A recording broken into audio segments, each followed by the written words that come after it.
Situation ratchets up in the Middle East. This is SkyWatchTV for Tuesday, January 5th, 2016. I'm Derek Gilbert. We told you yesterday about the situation between Saudi Arabia and Iran, how Iran threatened Saudi Arabia after the Saudis executed a prominent Shiite cleric over the weekend. The Saudis responded by severing diplomatic ties with Iran, followed suit by Iran, or Bahrain rather, which is a majority Shia island, although the government is Sunni. Now the United Arab Emirates and Sudan have recalled their ambassadors from Tehran. Kuwait has not, but says it backs all measures adopted by Saudi Arabia to maintain its stability and security.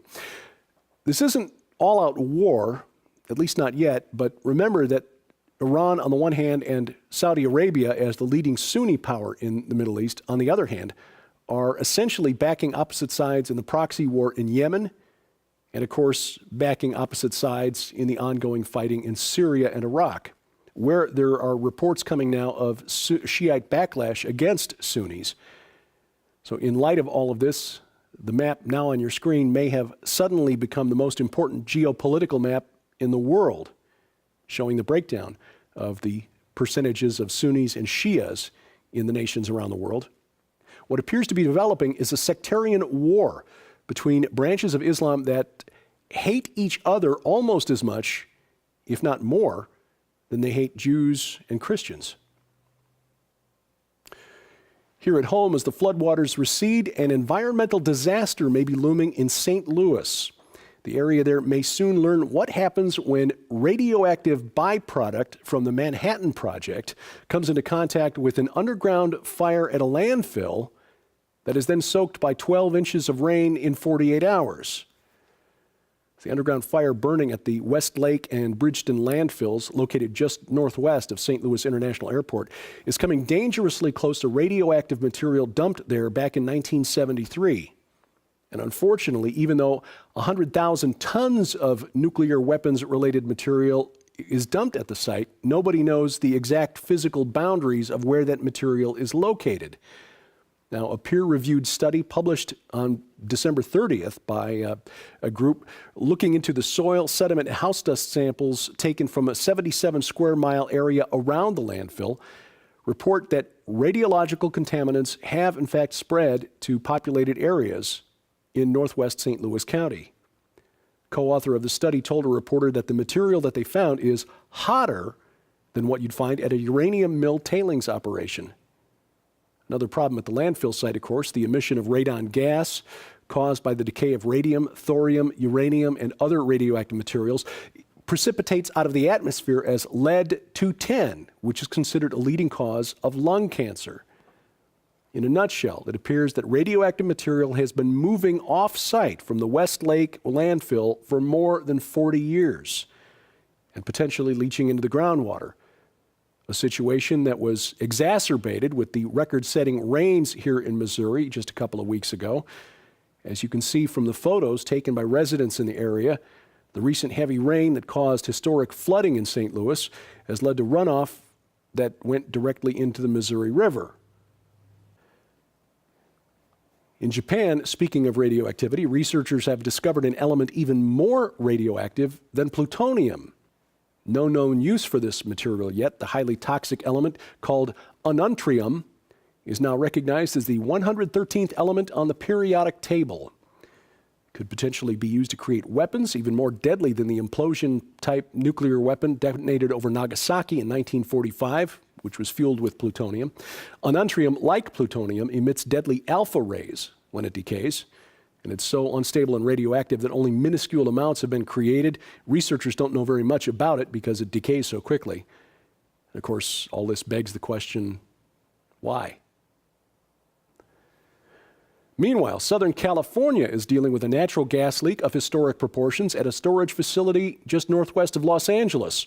The SoCalGas Aliso Canyon well, located about a mile north of the town of Porter Ranch in the San Fernando Valley, has been leaking since October 23rd at the rate of 110,000 pounds per hour. That's the equivalent force of a volcanic eruption. The FAA has made the area a no-fly zone because the combustion engine of a low-flying plane might literally blow the place sky high.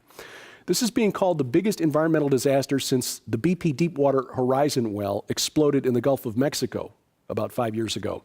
And it can't be fixed until spring at the earliest, if it can be fixed then. You see, drillers have to locate a 7-inch diameter pipe about 8,000 feet underground.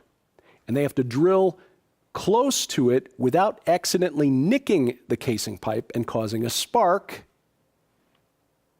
so that they can pump fluid and mud into the reservoir below the leaking well and seal it.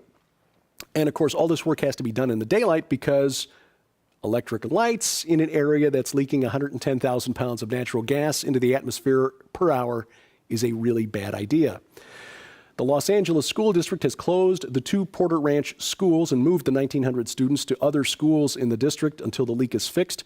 Residents are trying to find other places to live in the area. That's caused a housing crunch.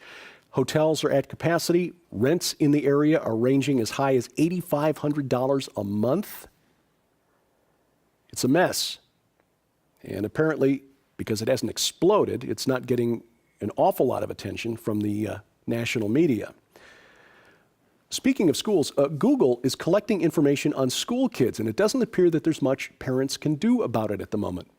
Google is making serious inroads into the education market. More than half of the laptops and tablets sold at K through 12 schools in America in the third quarter of last year were Chromebooks, like the one I have here. They're much cheaper than laptops that run Windows or Mac software. They're pretty robust. You do everything through the Chrome browser interface. I use the one here to look at a script, outline of the talk. I've got a larger one at home that's got a full HD screen, do my writing on it. It's connected to the cloud, so I can access my documents wherever I am. Kind of handy, as long as I don't mind Google having access to all of my stuff. In the case of public school students, Google does not only have their stuff in the cloud, it's tracking what they're doing on the internet, like Google searches, Google Documents, Google Maps, and so on, and using that information to serve up targeted ads to the kids. Parents who object can't stop the data collection process because under the law, Google is considered a school official for the purpose of student privacy. Now, see, schools are supposed to have direct control over how a company or individual uses student information in order to deem them a school official, but the only lawsuit that was filed was dismissed out of court because the judge ruled that the person or the group that filed the lawsuit didn't have standing to actually sue. School districts, of course, don't have access to Google's servers or any of its proprietary software. So 20 years ago, when our daughter was beginning school, we didn't expect the school district to store information beyond basic information about her performance, attendance records, test scores, things like that. Now, educational technology products being used by students are cataloging an almost limitless amount of data on what students do every day. Not just schoolwork, but emails, chats, metadata, location history. Educators may not even be aware of the information that's being collected. And again, because Google and other tech companies are considered school officials, there's nothing parents can do about it. There is no privacy anymore, really, not even if you're a U.S. congressman or the head of a foreign government. Wall Street Journal reported last week, broke a story on the NSA spying on Israeli Prime Minister Benjamin Netanyahu, authorized personally by President Obama. The spying happened to catch conversations between the Prime Minister and American lobbyists and lawmakers, including U.S. congressmen. This all taking place during the debate over the Iran nuclear deal. The wiretapping swept up conversations of sensitive nature with a number of congressmen. And interestingly, the spying disclosed that the Israelis were revealing information about the negotiations with Iran that they themselves obtained by spying on us. So, needless to say, this is the way the world works in the 21st century. Friends spy on friends. As Ronald Reagan said, trust but verify, I guess. But it does lead to one disturbing revelation, and that this is just one more mark on President Obama's record of using the federal government to advance his own personal political agenda. He's used every government organization from the IRS to the NSA now. And for the most part, the press is giving him a pass on this. This is the kind of power that should not be abused by a president of any political party, not just the ones you disagree with. The implications of this type of abuse of executive authority, again, being basically ignored in the left-right political debate that passes for news analysis on the cable news networks these days. And it's possible that this is at least in part because this administration also has developed a track record of being the most aggressive at threatening and bullying the press, even more so than Richard Nixon and his team back during the Watergate era. Now, yesterday, we talked about an armed standoff at a wildlife refuge in Oregon. A group of militiamen led by Ammon, Ryan, and Mel Bundy occupied the site, this refuge in rural Oregon, to protest government overreach, government land grabs at the expense of loggers, ranchers, and miners. Now, an item in a news story that I looked at yesterday caught my attention, but I didn't have time to really dig into it before recording the news update.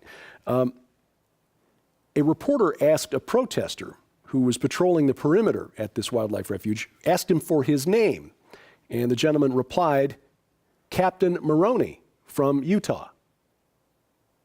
Now, I'm familiar with the name Moroni. That is the name of the angel that delivered the golden plates to Joseph Smith, which led to the formation of the Church of Jesus Christ of Latter-day Saints, the Mormons. I was not aware until seeing that article that the Bundy family is Mormon, and that Captain Moroni is an important figure in Mormon scripture. There's a screen capture from the LDS Church website, the book of Alma, chapter 59, verse 13. And it came to pass that Moroni was angry with the government because of their indifference concerning the freedom of their country.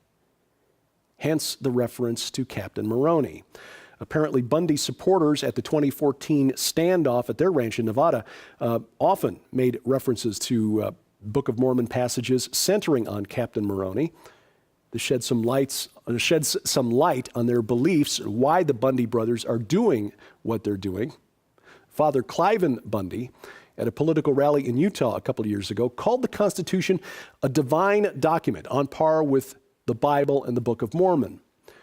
And official LDS doctrine does, in fact, or LDS publications anyway, do in fact refer to the Constitution as divinely inspired.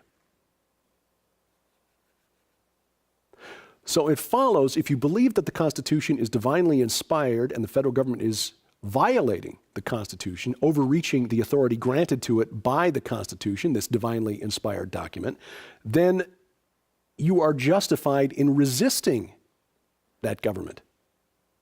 Again, based on what the Bundys apparently believe, this makes their actions easier to understand. However, the Constitution is not divinely inspired.